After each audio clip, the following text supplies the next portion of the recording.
Sobat Maestro, sesaat lagi kita akan bersama-sama mengikuti ibadah minggu bersama Gereja Isa Al-Masih Jemaat Maleer. Selamat mendengarkan.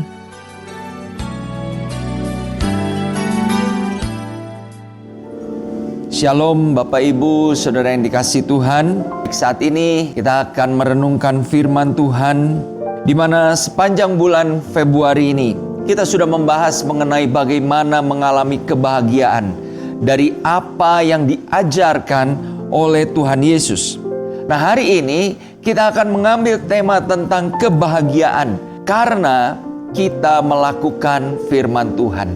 Kita akan membaca di dalam Injil Lukas pasal yang ke-11 ayat yang ke-28. Firman Tuhan berbunyi demikian, "Yang berbahagia ialah mereka yang mendengarkan firman Allah dan memeliharanya." Bapak Ibu, ayat ini seringkali dipakai oleh sebagian hamba Tuhan untuk penutup dari bacaan ayat firman Tuhan sebelum hamba Tuhan tersebut mengupas firman itu. Tentunya dengan harapan bahwa jemaat bukan hanya sekedar mendengar, tetapi mau menyimpan di dalam hati dan melakukan di dalam kehidupannya. Karena apa? Karena Tuhan Yesus berkata, orang-orang yang demikianlah yang berbahagia. Nah Bapak Ibu, kata berbahagia di dalam ayat Lukas 11 tadi memakai kata makarios di dalam bahasa aslinya. Di mana kata makarios ini mempunyai pengertian atau mempunyai arti selain kata berbahagia, juga mempunyai makna diberkati. Ini berarti bahwa orang-orang yang mendengar dan melakukan firman adalah orang-orang yang bukan hanya memiliki kebahagiaan, tetapi dengan demikian mereka juga diberkati. Nah Bapak Ibu, untuk mempertajam pembahasan ini saya ingin memberikan pertanyaan, ya. Kapan terakhir Bapak Ibu mendengar firman Tuhan dan merasa begitu diberkati dengan firman itu? Kita merasa, oh firman Tuhan ini benar-benar menjadi jawaban atas pergumulan saya. Sebagai contoh misalnya, mungkin ada di antara Bapak Ibu ketika berada di dalam masalah yang berat, ya, tekanan yang begitu menghimpit kehidupan Bapak Ibu. Dan Bapak Ibu mendengarkan firman Tuhan. Dan firman yang disampaikan itu berbicara tentang bagaimana Daud yang menghadapi masalah di kota Siklak. Lengkapnya mungkin Bapak Ibu dapat membaca di dalam 1 Samuel pasal yang ke-30.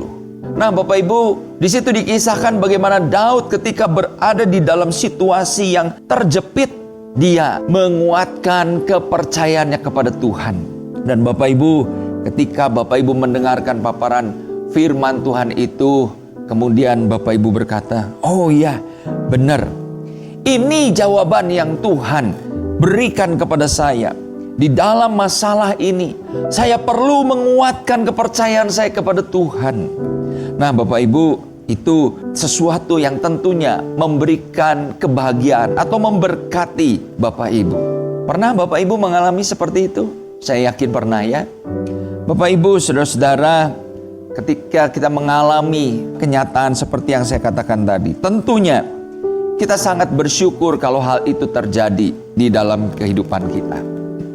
Tetapi hari ini firman Tuhan mengajak kita untuk melihat tentang kebahagiaan yang melampaui atau beyond dari konsep bahagia yang tadi kita bicarakan.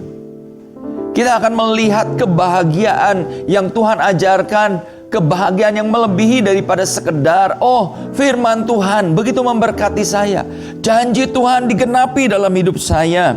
Ada sesuatu yang kebahagiaan yang melampaui hal tersebut.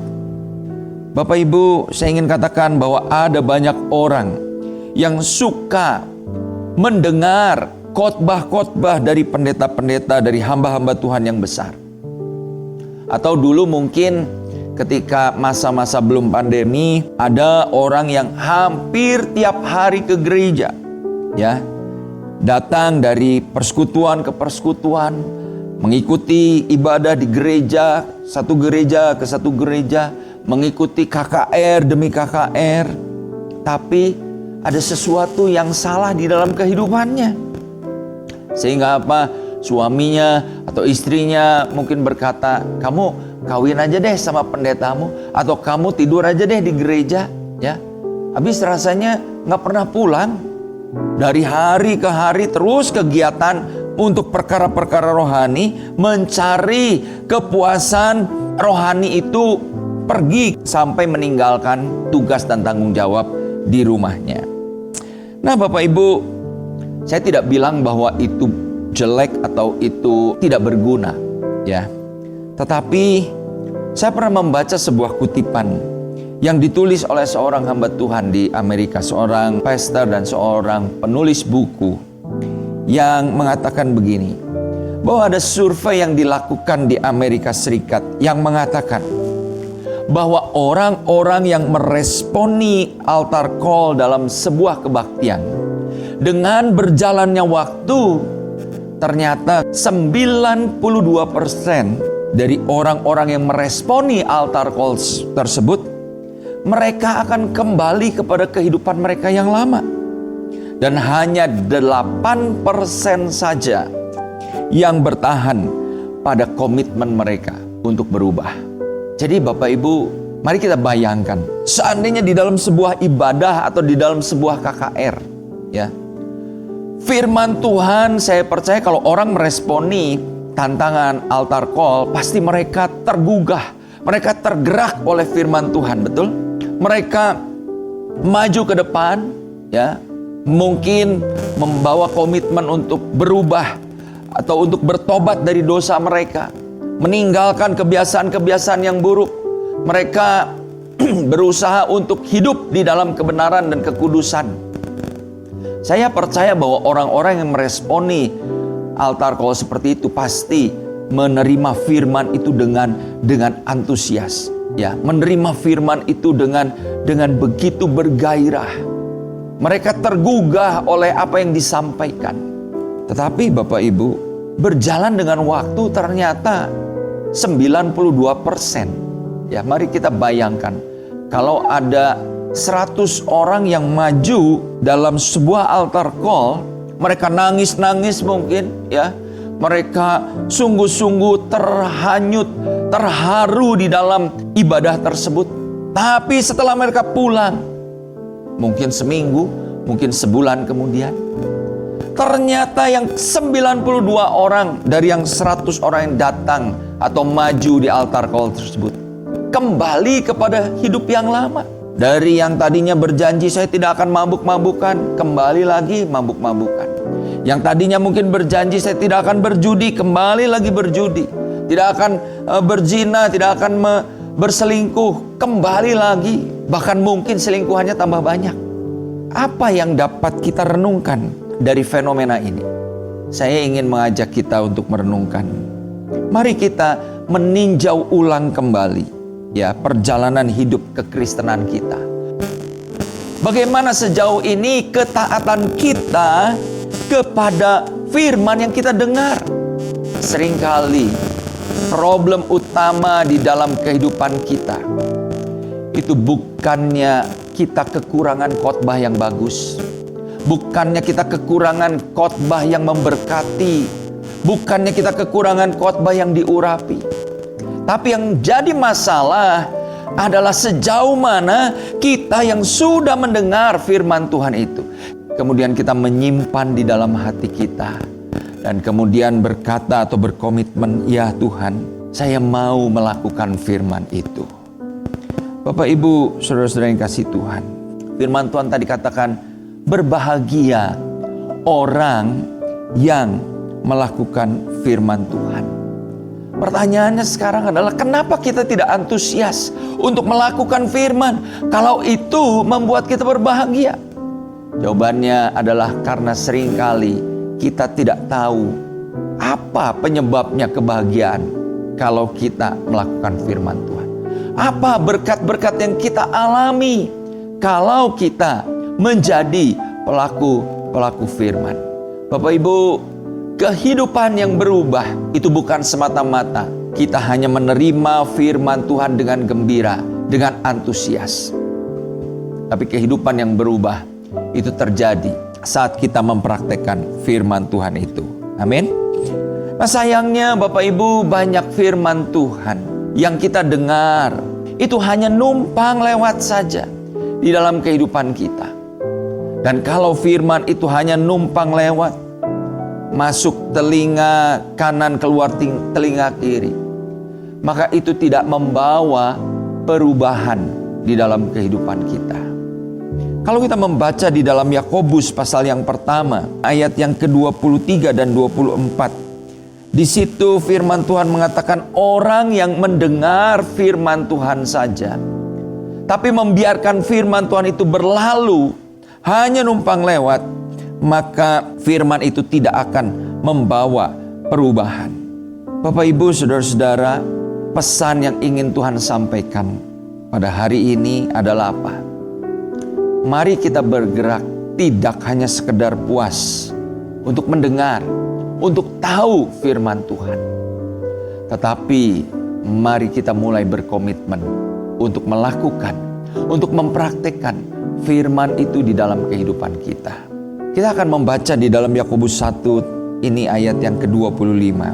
Di situ dikatakan begini, tetapi barang siapa meneliti hukum yang sempurna, yaitu hukum yang memerdekakan orang, dan ia bertekun di dalamnya, jadi bukan hanya mendengar untuk melupakannya, tetapi sungguh-sungguh melakukannya, dia akan berbahagia oleh perbuatannya.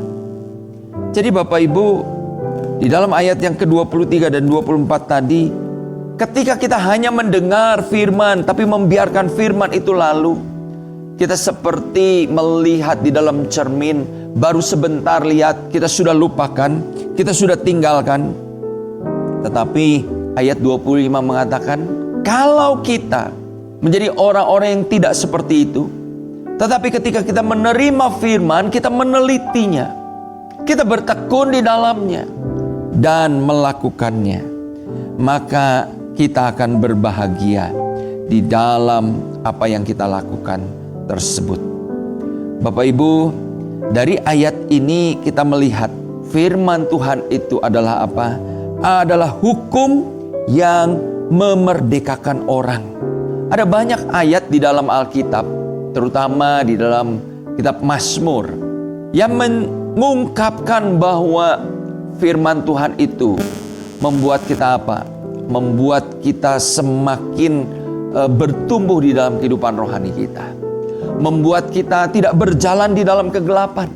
Membuat kita lebih bijaksana di dalam memilih dan mengambil keputusan. Artinya apa Bapak Ibu? Artinya bahwa firman Tuhan itu memberikan kepada kita segala hal yang kita perlukan, supaya kita dapat hidup sesuai dengan apa yang Tuhan kehendaki. Hidup yang sepatutnya. Tetapi semua yang dikatakan di dalam firman Tuhan tadi, bahwa firman itu menjadi seperti pelita di dalam hidup kita, firman itu memberikan hikmat, kebijaksanaan kepada kita, itu tidak akan berarti apa-apa jika kita hanya sekedar tahu, tetapi kita tidak mempraktekannya. Nah, saya percaya Bapak Ibu, setiap ilmu di dalam pendidikan tidak memberi manfaat yang maksimal sebelum ilmu itu dipraktekkan. Betul tidak? Saya mengambil contoh yang praktis.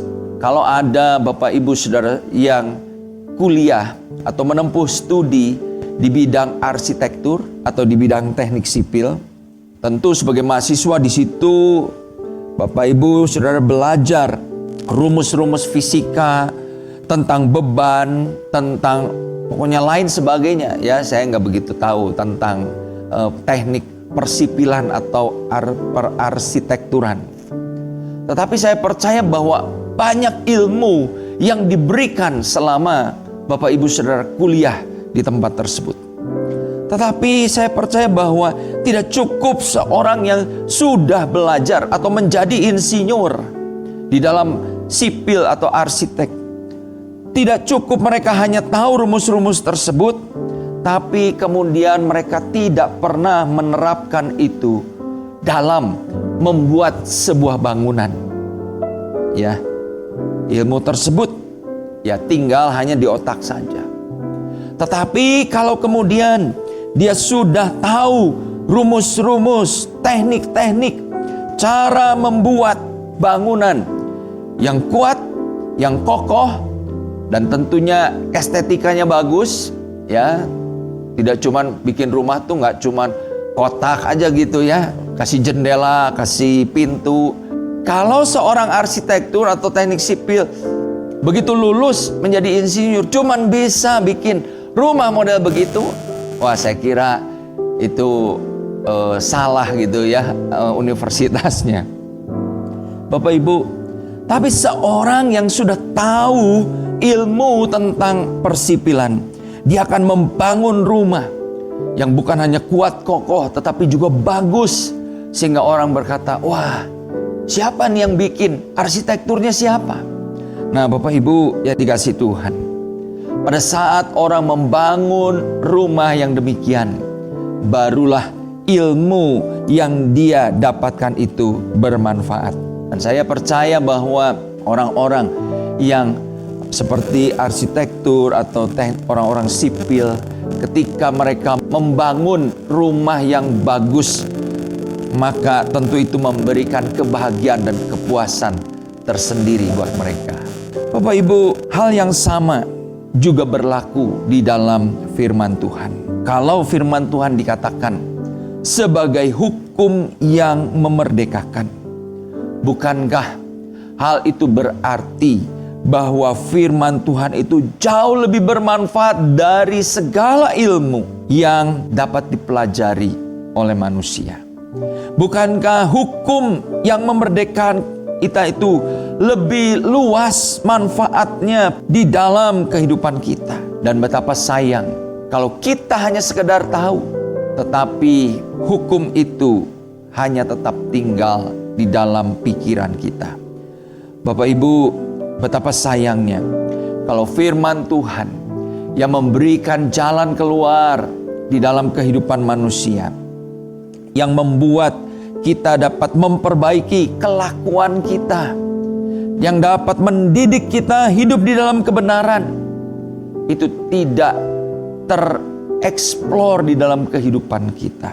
Sama seperti seorang yang membangun, maka untuk mengeksplor, mengungkap semua ilmu yang dia punya, harus ada yang namanya proyek atau tantangan yang dihadapi. Saya dulu setelah lulus SMA sempat belajar komputer. Di situ kita belajar atau kami belajar bagaimana programming, ya. Bahasa basic ya, Fortran. Wah, sekarang mungkin udah nggak ada ya yang begitu-begitu. Nah Bapak Ibu, kalau kita sudah mempelajari materi itu, maka untuk kita dapat mengaplikasikannya, dikasih apa Bapak Ibu? Ya dikasih soal. Soalnya bagaimana? Kadang-kadang soalnya diberikan, coba kamu bikin seperti ini, kamu masukkan data ini, hasilnya seperti ini. Kita bikin bagaimana supaya dari data yang ada ini dikompil atau dijalankan oleh program ini keluar hasil seperti ini. Atau kadang-kadang soalnya begini, kita dikasih program, tapi program itu banyak salahnya.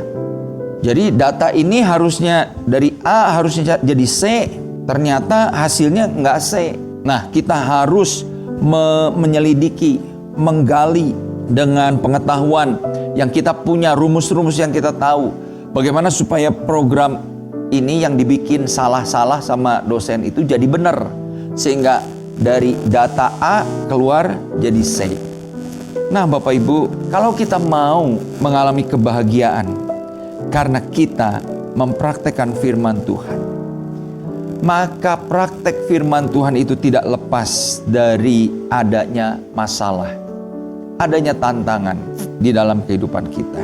Jadi Bapak Ibu, jangan takut dengan adanya masalah, jangan alergi terhadap ujian, karena hal itu melatih kita untuk kita dapat menerapkan, untuk kita dapat mempraktekkan prinsip-prinsip firman Tuhan.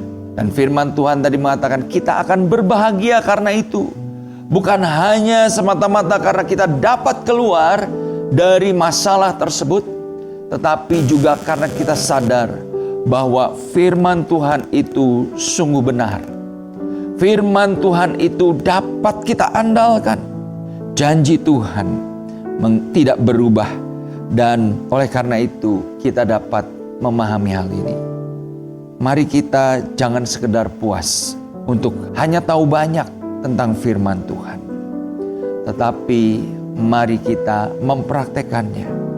Karena itulah yang mendatangkan kebahagiaan dalam kehidupan kita. Bapak, Ibu, Saudara-saudara, di hadapan kita ada perjamuan yang kudus.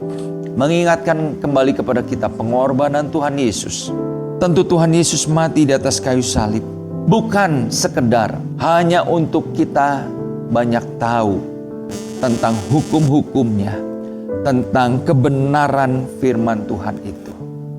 Tetapi saya percaya Tuhan menebus kita supaya kita menjadi orang-orang yang dapat menerapkan prinsip firman.